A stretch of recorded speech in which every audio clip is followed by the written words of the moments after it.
না, এখানে চাঁদাবাজি মাদাবাজি এখানে নাই। না। পুরান ঢাকার চকবাজারের ইফতার মানেই যেন এক অন্যরকম আবেগ আর শত বছরের ঐতিহ্যের সুবাস এবং মুখরোচক খাবারের পসরা। বলছিলাম ঢাকার 400 বছরের পুরনো ইফতারের তীর্থস্থান চকবাজারের কথা। ক্যালেন্ডারের পাতায় 2026 সাল হলেও চকবাজারের ইফতার বাজারে এলে মনে হয় সময় যেন থমকে আছে মোগল আমলের কোনো এক গোধূলি বেলায়। শাহী মসজিদের সামনের চিরচেনা সেই সরু গলি, জোহরের নামাজের পর থেকেই শুরু হয় ব্যস্ততা, আর আসর গড়াতেই তার রূপ নেয় জনসমুদ্রে। চকবাজারের ইফতার মানেই বৈচিত্র্যের মেলা। কি নেই এখানে? জি, হ্যাঁ, একটু ঠান্ডা, এখন লোকজন এখন তো ভরপুর হয় নেই। লোকজন হবে আজানের পরে।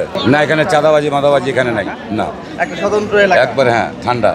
বড় বাপের পোলাই খায় 800 থেকে 1000 টাকা কেজি, গরুর সুতি কাবাব 1200 থেকে 1400 টাকা কেজি, খাসির সুতি কাবাব 1400 থেকে 1800 টাকা প্রতি কেজি, আস্ত মুরগির রোস্ট 400 থেকে 450 টাকা পার পিস, শাহী জিলাপি 300 থেকে 500 টাকা প্রতি কেজি।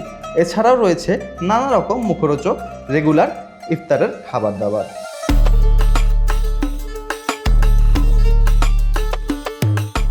চকবাজারের সিগনেচার আইটেম বড় বাপের পোলাই খায়। 12টি পদ আর 18টি মশলার মিশ্রণে তৈরি এই খাবারটি ছাড়া যেন অপূর্ণ থেকে যায় ঢাকার ভোজন রসিকদের ইফতার।